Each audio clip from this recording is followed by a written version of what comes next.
ही एक रूप मानता हूँ। आपने भी देखा होगा, हम में से कई लोग इस पुण्य को अपनी जिम्मेदारी मानकर लगे रहे हैं। ऐसे ही एक शख्स हैं उत्तराखंड के पौड़ी गढ़वाल के सच्चिदानंद भारती जी। भारती जी एक शिक्षक हैं और उन्होंने अपने कार्यों से भी लोगों को बहुत अच्छी शिक्षा दी है। आज उनकी मेहनत से ही पौड़ी गढ़वाल के उफरैंखाल क्षेत्र में पानी का बड़ा संकट समाप्त हो गया। जहां लोग पानी के लिए तरसते थे, वहां आज साल भर जल की आपूर्ति हो रही है। साथियों, पहाड़ों में जल संरक्षण का एक पारंपरिक तरीका रहा है, जिसे चाल खाल भी कहा जाता है। यानी पानी जमा करने के लिए बड़ा सा गड्ढा खोदना। इस परंपरा में भारती जी ने कुछ नए तौर तरीकों को जोड़ दिया। उन्होंने लगातार छोटे बड़े तालाब बनवाए। इससे न सिर्फ उफरैंखाल की पहाड़ी हरी भरी हुई, बल्कि लोगों की पेयजल की दिक्कत भी दूर हो गई। आप ये जानकर हैरान रह जाएंगे कि भारती जी ऐसी 30,000 से अधिक जल तलैया बनवा चुके हैं। 30,000। उनका ये भगीरथ कार्य आज भी जारी है और अनेक लोगों को प्रेरणा दे रहे हैं। साथियों, इसी तरह यूपी के बांदा जिले में अंधाव गांव के लोगों ने भी एक अलग ही तरह का प्रयास किया है।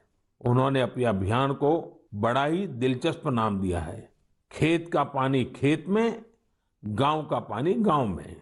इस अभियान के तहत गांव के कई 100 बीघे खेतों में ऊंची ऊंची मेड़ बनाई गई है।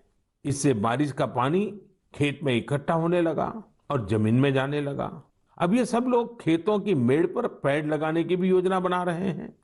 यानी अब किसानों को पानी, पेड़ और पैसा तीनों मिलेगा। अपने अच्छे कार्यों से पहचान तो उनके गांव की दूर दूर तक वैसे भी हो रही है। साथियों, इन सभी से प्रेरणा लेते हुए हम अपने आसपास जिस भी तरह से पानी बचा सकते हैं, हमें बचाना चाहिए। मानसून के इस महत्वपूर्ण समय को हमें गंवाना नहीं है। मेरे प्यारे देशवासियों, हमारे शास्त्रों में कहा गया है, नास्ति मूलम अनौषधम, अर्थात पृथ्वी पर ऐसी कोई वनस्पति ही नहीं है जिसमें कोई न कोई औषधीय गुण न हो।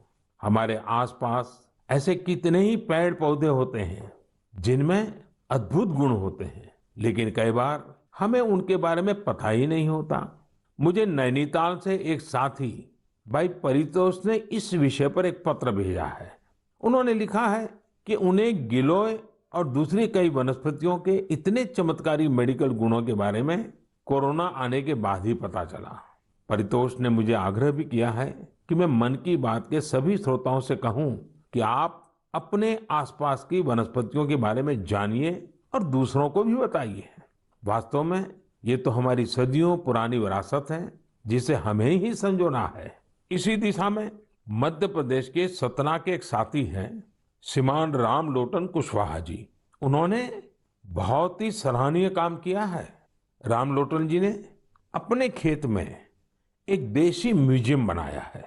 इस म्यूजियम में उन्होंने सैकड़ों औषधीय पौधों और बीजों का संग्रह किया है। इन्हें वो दूर सुदूर क्षेत्रों से यहाँ लेकर आए हैं। इसके अलावा वो हर साल कई तरह की भारतीय सब्जियां भी उगाते हैं।